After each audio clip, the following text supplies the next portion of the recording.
Number ১, প্রতিবেশীকে কষ্টদানকারী। Number ২, হারাম খাদ্য ভক্ষণকারী।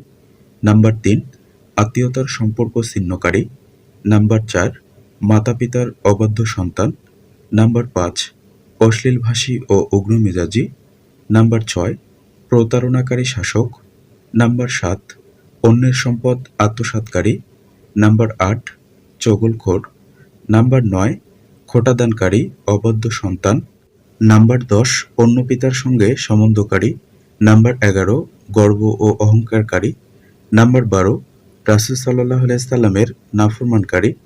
নাম্বার ১৩, দুনিয়াবী উদ্দেশ্যে এলেম অর্জনকারী।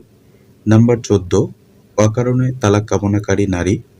নাম্বার ১৫, কালো কলম ব্যবহারকারী। নাম্বার ১৬, লৌকিকতা প্রদর্শনকারী। নাম্বার ১৭, ওয়ারিশকে বঞ্চিতকারী। এমন সব তথ্যবহুল ইসলামিক ভিডিও পেতে আমাদের সাথে থাকুন। কথা হবে পরবর্তী ভিডিওতে। অসংখ্য ধন্যবাদ। আসসালামু আলাইকুম।